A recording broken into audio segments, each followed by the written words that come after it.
नमस्कार। चुनाव के नतीजे आ चुके हैं, पर असल कहानी वो तो अब शुरू होती है। आज हम नांगल चौधरी के नतीजों के पार जाकर वहां की आवाज को समझने की कोशिश करेंगे। ये सिर्फ वोटों की गिनती का विश्लेषण नहीं है, बल्कि इस क्षेत्र के राजनीतिक स्वास्थ्य का एक, कह सकते हैं, गहरा निदान है। देखिए, हरियाणा के अहीरवाल की धरती पर बसा नांगल चौधरी ये सिर्फ एक विधानसभा क्षेत्र नहीं है। इसकी अपनी एक खास सियासी और सांस्कृतिक पहचान है, एक अपना मिजाज है। और अगर हमें 2024 के जनादेश को समझना है तो पहले इस मिजाज को समझना ही होगा। यही असली चाबी है। तो आगे हम क्या करने वाले हैं? हमारा सफर शुरू होगा जमीन की आवाज सुनने से। फिर हम आंकड़ों में उतरेंगे और 2024 के जनादेश को डिकोड करेंगे। इसके बाद हम देखेंगे कि ये बदलाव क्यों और कैसे आया। और आखिर में इस पूरी समझ के आधार पर 2029 के लिए एक ठोस रोडमैप तैयार करेंगे। आप जानते हैं, हर एक वोट के पीछे एक उम्मीद होती है और शायद एक शिकायत भी। तो चलिए अब वो बही खाता खोलते हैं जिसमें नांगल चौधरी के लोगों ने अपनी सबसे बड़ी, सबसे गहरी चिंताएं दर्ज की हैं। तो इस बही खाते का पहला पन्ना ही आपको यहाँ की अर्थव्यवस्था की जो दोहरी हकीकत है वो साफ दिखा देता है। सोचिए जरा, आधी आबादी मतलब 50% लोग अपनी रोजी रोटी के लिए खेती पर निर्भर है। लेकिन जब हम पूरे क्षेत्र की जीडीपी देखते हैं तो इस पूरी मेहनत का हिस्सा महज 15% है। अब ये जो फासला है ना, यही वो जड़ है जहां से गहरा आर्थिक तनाव पैदा होता है। और यही आर्थिक तनाव लोगों की रोजमर्रा की शिकायतों में बदल जाता है। पीने के पानी की भारी किल्लत, आने जाने के लिए पब्लिक ट्रांसपोर्ट का ना होना, करीब 9.8% की युवा बेरोजगारी जो बहुत ज्यादा है, और फिर स्वास्थ्य, शिक्षा जैसी बुनियादी जरूरतों में कमी।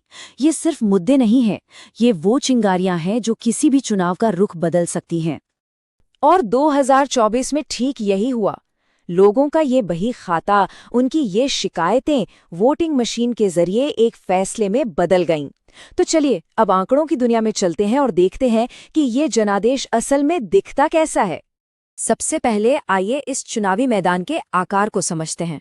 कुल रजिस्टर्ड वोटर थे 1,69,131,000। यही वो लोग थे जिनके हाथ में इस क्षेत्र का भविष्य तय करने की शक्ति थी। और इन लोगों ने अपनी शक्ति का भरपूर इस्तेमाल किया। 70% से ज्यादा का टर्नआउट ये बताता है कि यहाँ का वोटर जागरूक है। वो चुप नहीं बैठता, वो अपनी राय रखता है और पूरी बुलंदी से रखता है। तो इन सक्रिय मतदाताओं ने अपना फैसला सुनाया। 52.3% वोट गए भारतीय राष्ट्रीय कांग्रेस के पक्ष में। ये कोई करीबी मामला नहीं था, ये एक साफ और निर्णायक बहुमत था।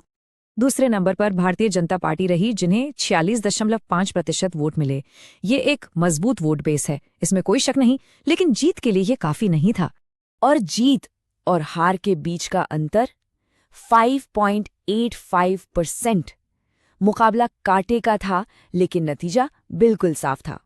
तो जब हम इन सभी नंबर्स को एक साथ इस डैशबोर्ड पर देखते हैं, कुल मतदाता, दमदार वोटिंग प्रतिशत और दोनों पार्टियों का वोट शेयर, तो 2024 की पूरी तस्वीर उभर कर सामने आती है। एक जागरूक वोटर ने एक कड़े मुकाबले में एक निर्णायक बदलाव के लिए वोट किया। ये आंकड़े सिर्फ हार जीत नहीं दिखाते, ये दिखाते हैं कि जब लोग अपनी बात रखते हैं तो वो कितनी जिम्मेदारी से रखते हैं। हमारे संविधान का भी यही कहना है कि हर व्यक्ति की गरिमा महत्वपूर्ण है और अपनी बात रखने का हक एक सूचित और जिम्मेदार नागरिक समाज की नींव है। लेकिन 2024 का ये नतीजा अचानक नहीं हुआ, ये कोई अकेली घटना नहीं है। चलिए अब थोड़ा पीछे चलते हैं और देखते हैं कि ये नतीजा एक बड़े और कहीं ज्यादा अस्थिर ऐतिहासिक पैटर्न का हिस्सा कैसे है।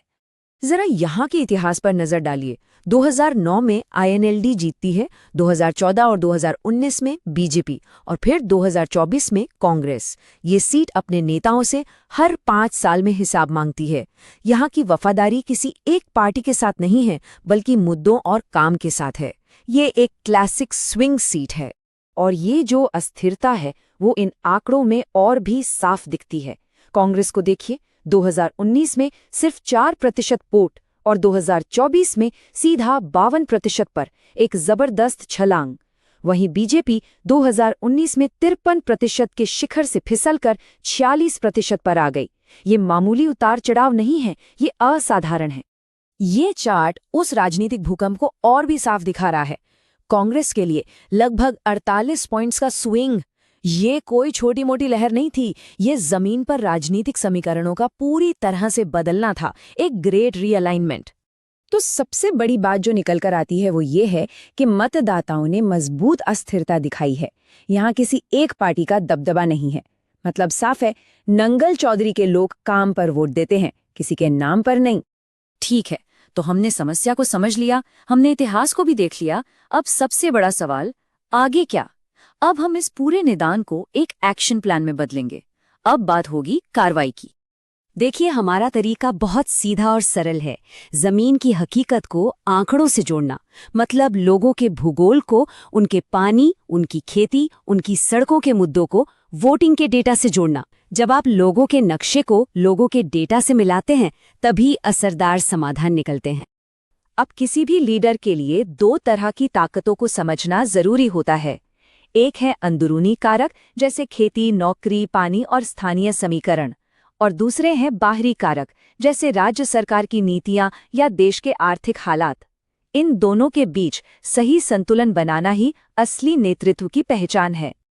ये सारा डेटा हमें 3 सबसे जरूरी कामों की तरफ इशारा करता है। हम इन्हें जीत के सूत्र कहते हैं।